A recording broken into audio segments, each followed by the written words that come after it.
Hello, good day, privacy fans. Good morning, good afternoon, good evening, depending on what time you're listening into this. So, what's up this fortnight in our updates of data protection and cybersecurity?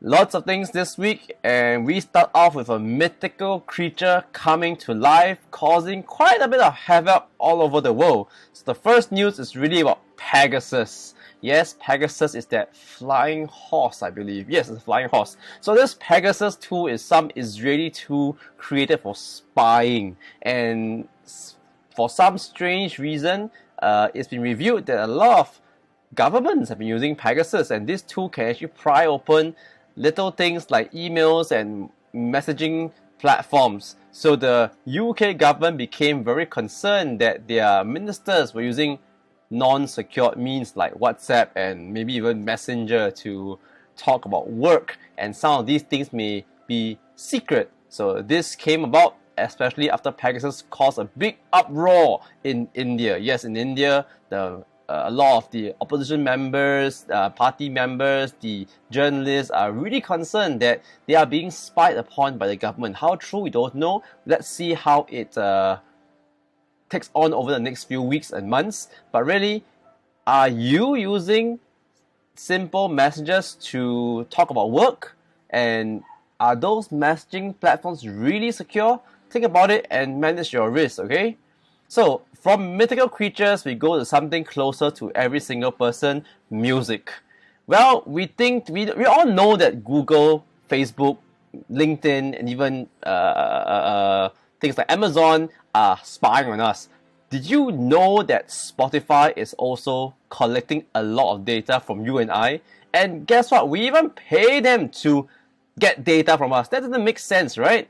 I mean, for Google and all that, we kind of like enjoy the services, but for Spotify, many of us are paying monthly subscription for them to spy on our listening habits and our moods. Wow, something is not right here. So you decide and be mindful that, well, Spotify may one day become like Google when they start selling data to make a lot of money. So let's keep this in mind and basically be careful of what you click and surf upon. So other stuff then.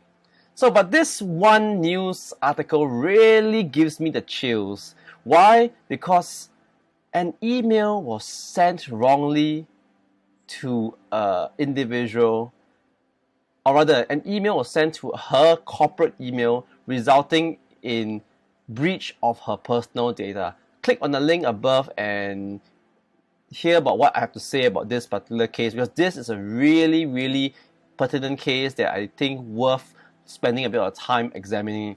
Alright, so please click the link above to hear about this case. But other news on cybersecurity and COSO. COSO is the international voluntary framework for risk management, and they have come up with a very comprehensive and very good guide on cloud computing.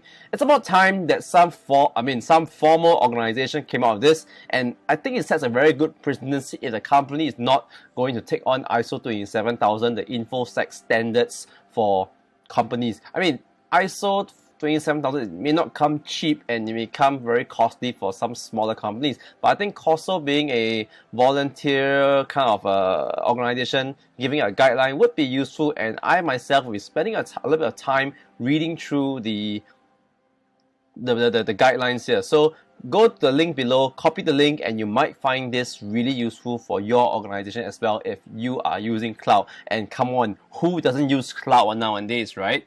So take some time to look at it. Zoom. Wow, you guys remember the Zoom bombing?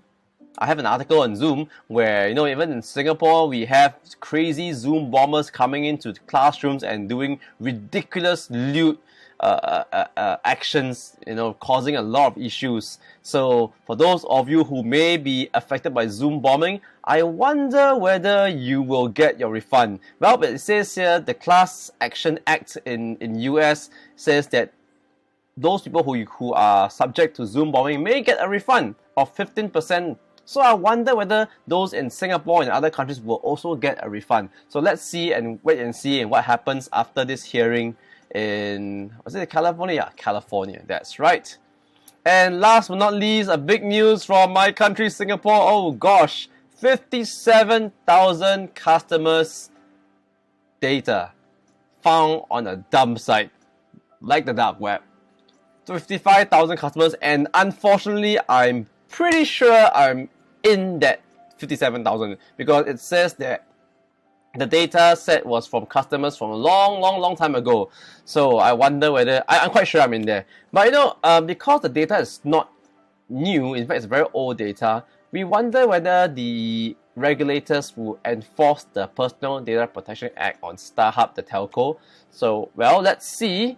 In the following months, I'm sure we'll see some reaction from the regulators on StarHub on whether they'll be enforced under the PDPA or whether they can go scot-free because the data is from many years ago. So let's see how stringent and how strict the Singapore regulators are, and I look forward to covering this article again. So, well, there's a fortnight of updates from Barnabas, myself, and if you would like to connect with me, these are my social media cradles. Please connect with me on LinkedIn, Facebook, or YouTube, of course. And please remember to subscribe, share, and like. And finally, I would like to announce that my game that I've created, Data Heist, the first ever game on cyber hygiene and data protection, is out and it's ready for sale. So connect with me, and I would love to share more about the game. And if you are in Asia, I would love to send you a copy at a very special price. Please connect with me today. And my name is Mark Barnabas, your data protection pal. And be safe, be good, and I'll see you again real soon. Good day and goodbye.